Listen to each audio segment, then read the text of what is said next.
Hi guys, this is Cliff and I trust you're all doing well. Welcome to this channel where we share insights, advice, and just ways on how we can keep the love alive. So welcome. Reviving closeness in a relationship isn't about grand gestures. It's about returning to the small, intentional things that made you feel seen, valued, and connected in the first place. Over time, routines, responsibilities, and unspoken frustrations can quietly create distance. The rules of rebuilding that closeness aren't rigid laws, but guiding principles, simple, powerful habits that help love feel alive again. At the heart of it, closeness grows where there is presence, honesty, and effort.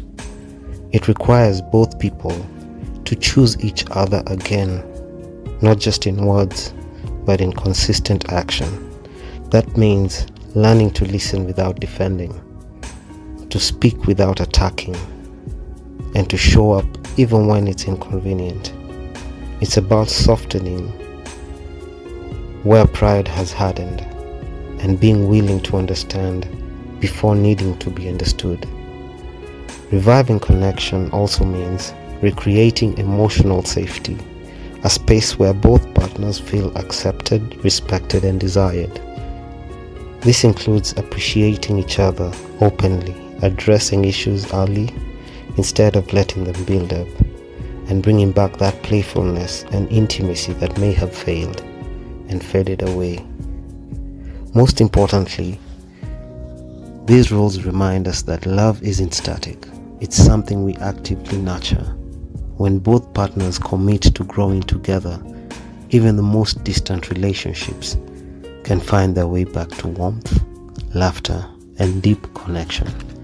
So today I had a small system. I call it the 3-3-3 rule of intimacy.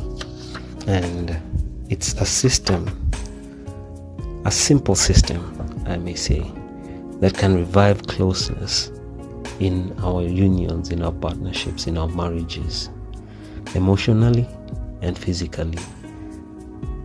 So stay with me, guys.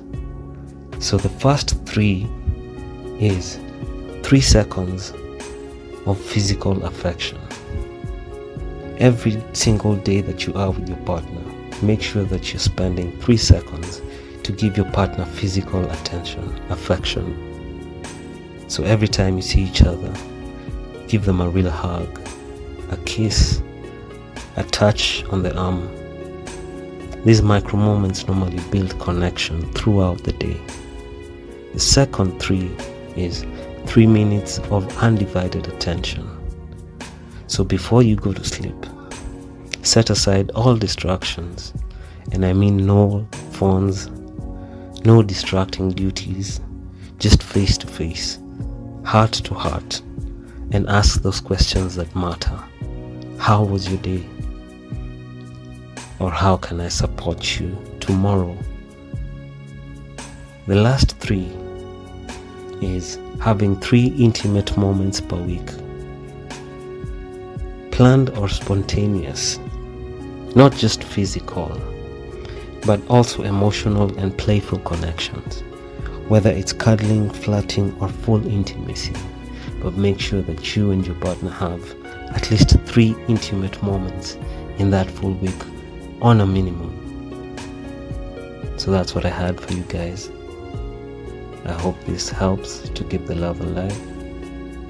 And as usual, guys, let go and let God. Subscribe and like if you're feeling the vibe. Later, guys.